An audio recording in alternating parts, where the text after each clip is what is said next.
Hello friends, good afternoon. Welcome back to my channel Preeti motivation blog में। तो guys अभी मैं जा रही हूँ मम्मी के घर, क्योंकि आज है करवा चौथ। तो गोलू भी स्कूल से आ गया है। वैसे तो मैं मॉर्निंग में चली जाती, बट गोलू का था सेकंड पीए का पेपर।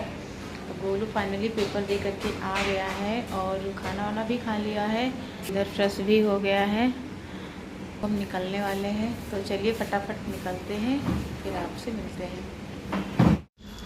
तो गाइस फाइनली हम लोग निकल चुके थे और मैं और मेरा बेटा हम लोग आ गए थे दुकान पर, क्योंकि गोलू की आदत है वो बिना कुछ लिए नहीं जाता। मुझे प्रतिभा के लिए भी कुछ लेना है। घर में छोटी सी बच्ची हो तो खाली हाथ जाना भी नहीं चाहिए, क्योंकि बच्चों को बहुत ज़्यादा उम्मीद होती है अपनों से, बड़ों से। तो गाइस जैसे ही मैं घर पहुंची, यहाँ मेरी मम्मी जा रही थी मंदिर में पूजा करने, क्योंकि रीज़न ये है गाइस कि हम लोगों में क्या, तो गाइस हम लोगों में ऐसा नियम है कि कोई भी जैसे नया अन्न तैयार होता है, गेहूं धान कुछ भी, तो उससे पहले मतलब खुद खाने से पहले माता जी के दरबार में लाया जाता है, पूजा अर्चना की जाती है, फिर खाया जाता है।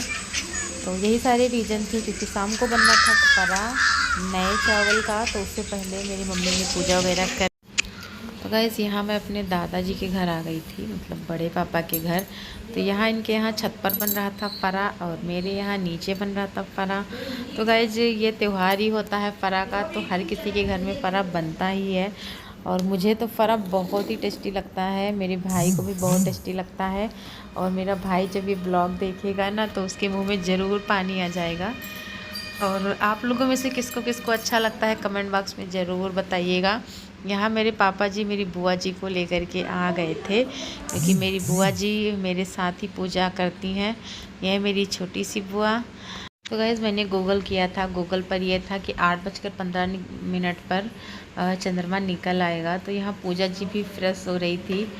और सुहागन को कहीं ना कहीं 1 साल वेट करना पड़ता है, उसके बाद में ये फेस्टिवल आती है। मैं तो अभी सिर्फ साड़ी ही पहनी थी, ये थी मेरी शादी की साड़ी। तो चलिए भाई, तो गाइस अब आ गई थी पूजा करने की बारी। यहाँ मैं थी, मेरी भाभी थी, मेरी बुआ जी थी और मेरी सिस्टर थी और मेरी मम्मी थी।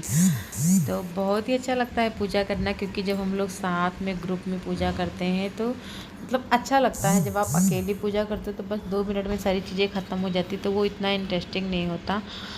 और मेरा प्लान था कि मैं ससुराल ही जाऊं, बट कुछ रीज़न से नहीं जा पाई। तो चलिए अब मैं यहीं पूजा मना लेती हूँ।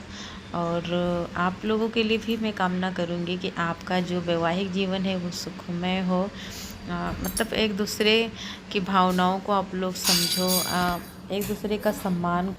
गाइस गलतियाँ हर किसी से होती हैं, बट मतलब हस्बैंड वाइफ के रिश्तों में अपनी गलतियों को पब्लिक नहीं करना चाहिए, क्योंकि इससे वैवाहिक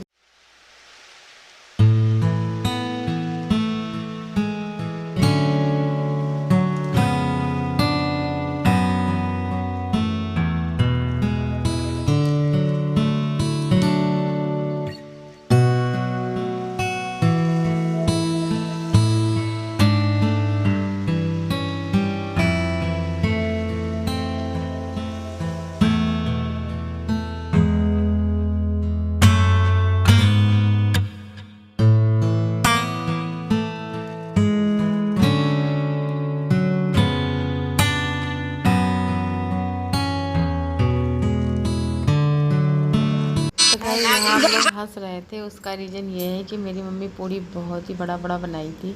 तो बुआ जी बोल रही थी कितना बड़ा बड़ा बड़ा पूड़ी है, लेकिन मेरी मम्मी बड़ा पूड़ी इसलिए बनाई थी ताकि लोटे में वो डूबे ना पूजा करते टाइम। तो बहुत ही अच्छा लगा था। तो चलिए गाइस, इसमें हम लोग का पूजा तो समाप्त हो गया और अब हम लोग सिंदूर वगैरह लगा रहे हैं। तो चलिए अब मैं इस ब्लॉग को एंड करती हूँ, मिलती हूँ आपसे नेक्स्ट ब्लॉग में। आप लोग ज़रूर बताइएगा कि मेरा ब्लॉग आपको कैसा लगा। Bye bye guys.